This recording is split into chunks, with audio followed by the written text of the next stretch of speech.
I want to look at two further examples of the sort of vanished American furniture, but actually, more importantly, vanished American values tied to furniture.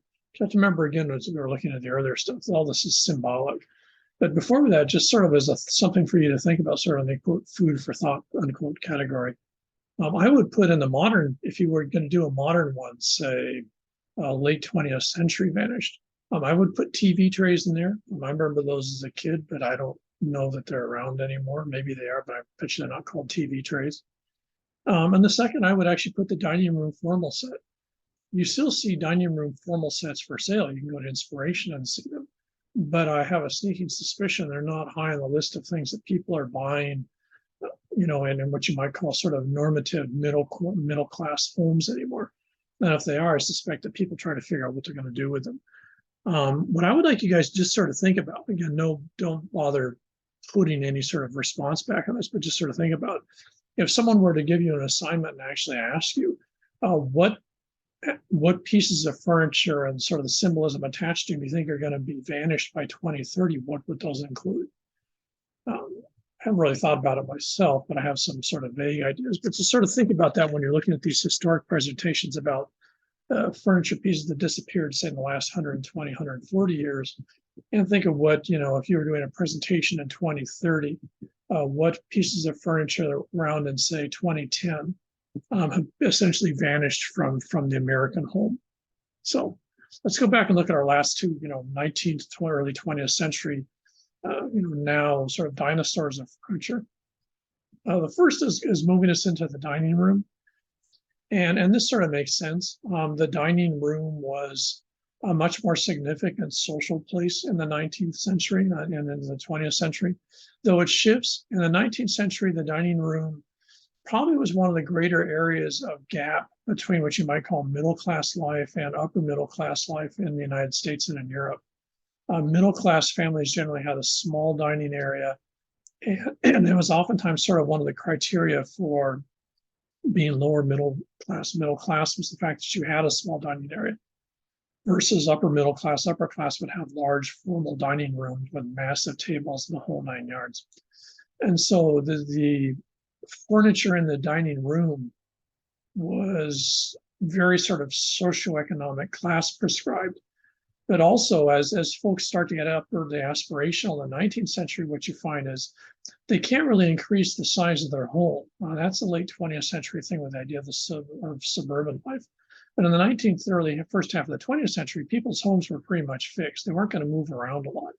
And so what you did is you had to change what you had in rooms because you really couldn't change the size of the room, or you couldn't change the function of the room. So the dining room set itself, the table and chairs, was pretty much fixed.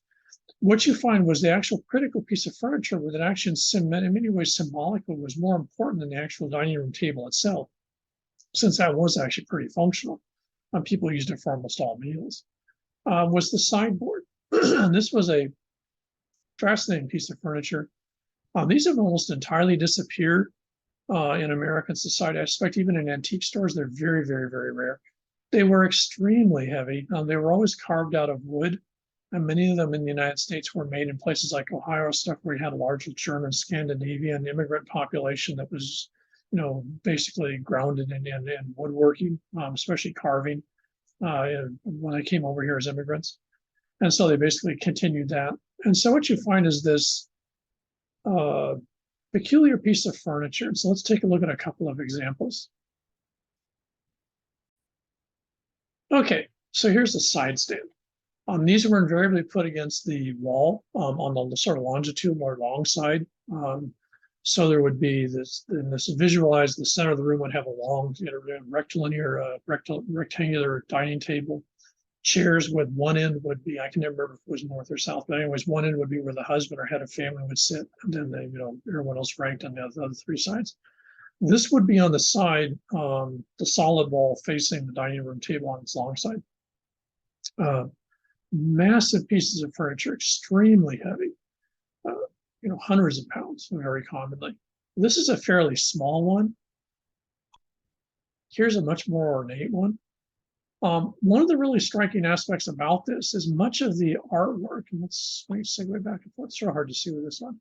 much of the artwork on a side stand was, in less of a, for lack of a better terms, was magical.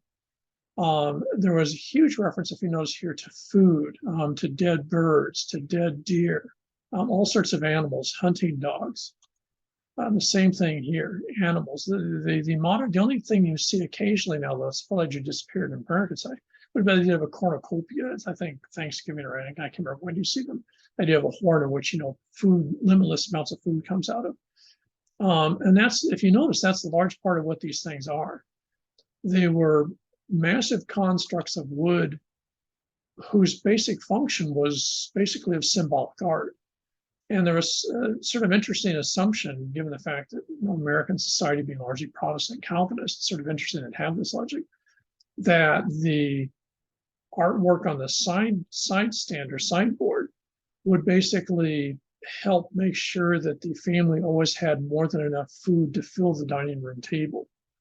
So it had very explicit, for lack of a better term, symbolic magical properties attached to it. In terms of functionality, it was very limited. Some of these would actually have doors that would open to hold, special plates, especially serving plates. Its main area of function was actually this flat area here, sort of a table surface. Notice both of these have that. It's sort of hard to see here. But what you would do is that's actually traditionally where you would set, maybe a Thanksgiving turkey or something like that. You'd set the main course here before you put it on the table. Other than that, this thing served no function. This was not storage behind here. There wasn't any place else to put stuff. It was just basically this enormous piece of wooden art. And that was pretty much it. As far as I know, they're very rarely painted. I've only seen a few. Antique shops. They went for a ton of money because once they became unpopular, once people weren't using dining rooms and didn't really sort of buy into this logic anymore, they got rid of these things. They were hugely heavy. You couldn't move them. They actually put strain on floors.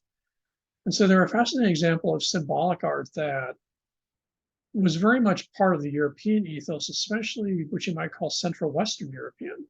British had these, but French, you don't see them too much, but especially Germany, Austria, Scandinavian countries, these were pretty much normative in the dining area. And so this sort of came over with that immigrant population, I think.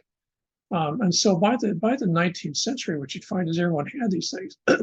You can go in the Sears catalog and you'll find sort of like small streamlined versions of these for, again, upwardly aspirational lower middle class families.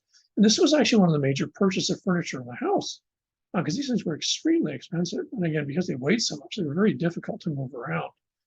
And so this was a piece of furniture that once people quit using the dining room for the same sort of social functions, the symbolism of this, which was pretty period based, really just sort of started to fade out. People just didn't really, buy into it, I guess, anymore. And so the end result is they vanished. So the sideboard is a fascinating example of a visual sort of tactile in the sense of carved symbolism that's tied directly to food, but not in terms of necessarily eating food, but in terms of providing food. And again, you have to remember prior to the late 20th century, you didn't have grocery stores. Pretty much people bought their food every day. In a large part, even in the United States, people actually still plucked at chickens and basically prepared their food for the table. So this was a hugely important part of that whole symbolism of feeding the family. And of course, if you had a larger congregation, say some sort of a ceremony or special dinner, then of course providing enough food for everyone. Which is still, you still see this with the idea of say, going to the Cheesecake Factory and you get up with these large servings of food. Is what you might call sort of a 21st century version of some aspects of the side stand. So this was, one of those. This is the other one. And to me, this is the most fascinating one. I've actually seen these in Nevada. If you go to the Humboldt, well, I'm sure they're gone now, but if you went in the Humboldt Trace, they're doing work for the Park Service, which was the trail that folks took, the Oregon Trail that folks took to get from the Midwest to the West Coast. And a large part of that, depending on which route you took, went across the desert salt flats of northern Nevada called Humboldt Trace.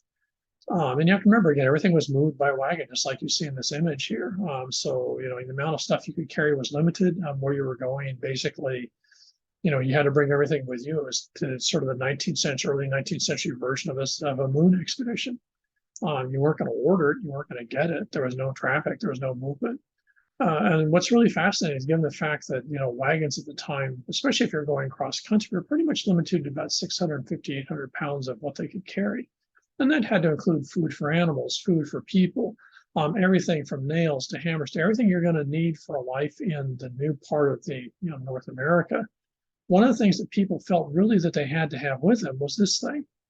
And I remember seeing at least 4 of these. And initially, we hadn't really thought about it too much. And these were abandoned in the mid 19th century when people were making it across the West. And these weren't wagons. And these were one of the things that people were loath to get rid of. But in many cases, they had to because the oxen were tired. And it was either you run out of water and food or you dump this. And this was the organ, more commonly known the foot organ. This was a uniquely American thing. Brits and Europeans had organs, though in many cases they would go with maybe even an upright piano. Upright pianos in the United States, even to the late 20th century, were pretty much considered lower class. Because in part, maybe because there was no religious connotation to them. I'm not exactly sure, but the classic image of the 19th century in the United States where you'd see a piano would be a bar. You would never find an organ in a bar in the United States, at least not image-wise.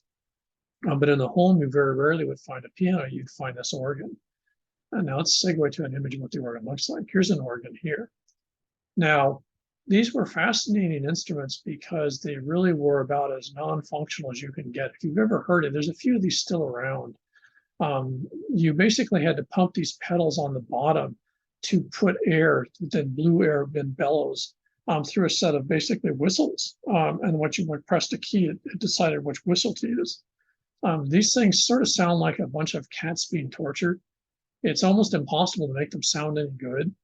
So they didn't sound good. They were not attractive. They weighed actually more than a upright piano did. So they were very, very heavy. They were totally insane to take on a wagon across the United States for settlement in a new place. But people felt they had to have them, and the reason, very simply, was that this, especially to Americans, again, Europeans have different objects, but in many cases, it'd be the piano. But in the United States, what you find, especially, I'm not sure about Canada. In the United States, what you find is the foot organ, the pump organ was another term for it, was basically the main piece of furniture in a living room, more so than a couch. So in the living room, you would have this. And what you would almost invariably have on the music stand part above here would be some sort of a hymnal that would be, religious or, socially acceptable music. Now, the interesting thing about this is in many cases, no one in the family could play it. And even if you could play a regular organ, like a real organ, playing this thing so it actually sounded any good, I would think would be equivalent to something you could do on some sort of a talent show today. These things sounded absolutely horrible. And so what's interesting is, unlike the upright piano, which, a little bit of tuning sounds good, these things, their sole function was symbolic. You weren't going to get people playing them. They weren't going to be using them. But the image was that people would play music, especially it was getting dark out. People would play religious tunes or, sort of, I don't know what you would call it, sort of, popular, but not sexy popular, like sort of folk popular tunes, very period stuff. It's really whatever the mainland version of Holly music would be here. And this would be played on here, and the family would gather around and either listen or sing along. So this thing served 2 functions. Once it was basically in many ways sort of the religious center of the house, because this would be tied. Oftentimes there'd be some sort of a stand nearby that would have the family Bible there, or the family Bible might be up here instead of the music text. But this was where people were expected to participate in semi-religious family events. So, for example, at Christmas, this is where you would sing Christmas carols and listen to Christmas music, especially semi-secret or secret Christmas music. In other events, who knows what you would use it for, in the modern sense. But its main function was to be seen. And so not having this in the house implied that you weren't religious and you didn't have good moral values. Having this in the house meant that you had to have good moral values and you were religious, in part, from the pragmatic reality that you'd hauled this sucker across half of the United States. This persists right into the early 20th century. Sears apparently sold a ton of these when Sears first starts up in the 1880s or whatever. Montgomery Ward's too. This was a very popular item where these upright, these pump organs. By 1910, they're gone. 1920, they're gone. Again, if you were to find any of these now and in decent condition, I suspect it would be worth a fortune. This again is the other sort of, in some ways, maybe the most fascinating example of vanished furniture in the American home, because it symbolized to Americans almost everything that made the American house what it was. The family gathered around singing and praying together. Someone playing the organ to, invoke both morality, religiosity, and also togetherness, especially at certain events like Christmas or coming up Easter, for example. I'm not sure if there's Easter music. I think there is. So having all this stuff, again, what you wouldn't be is you wouldn't be practicing Rachmaninoff. You wouldn't be playing Mozart. You wouldn't be playing what was considered entertainment music. It might be classical, but you have to remember in the 19th century, that was entertainment music. This was intended for spiritual functions, either family spirituality or religious-based spirituality. And it all centered around this. And so this piece of furniture was the most important piece of furniture in the living room, and probably one of the 2 or 3 most important pieces of furniture in the house. When it disappears in the early 20th century, it's saying a bunch about American society and the changing ways that people practice, for example, religiosity. As Americans settle down and move into towns, think of the Main Street, for example, religiosity moves from the organ in the house to the church services that people would have on Sunday or during religious events like Easter. So now what you do is your religiosity is public. Religiosity is done with your neighbors out in some sort of space where we'll sort of check on each other and make sure they're, quote, going to church. In this period, when you have the organ in place, you have to remember people were much more dispersed. And so you didn't generally have, for many folks, there wasn't really easily accessible churches that you would go to all the time. So the organ was basically, if you would, your church of home. And the changing dynamics of social neighborhoods, social value systems, the need to sort of fit in with the neighbors, which as Americans become more urbanized in the late 19th, early 20th century, becomes a key part. That sort of leads to the disappearance of the organ. Just about the same time as the sideboard. I think, in my personal opinion, there's different events sort of triggering this. I think what they have in common is the fact that the American view of their relationship with the world around them changes radically. And I think it's not by accident that the organ disappeared, the sideboard disappears, the headstand disappears, and along with their hall stand disappears. And along with that is the change in attitude that the front door now becomes sort of the terminus of public space. Coming through the front door means you've moved into the house, which is sort of the 20th century attitude. And I think that's because as people became more urbanized, there was a much more concern about, who all your neighbors were, and the sense of a more sort of, relaxed sense of inside and outside in the 19th century. And so the furniture that was representative of a period of time when people could sort of wander around or check out parts of your house vanishes. And so that along with that is these functions get taken over either by other pieces of furniture or literally in many cases, I would argue, move out of the house to other locations.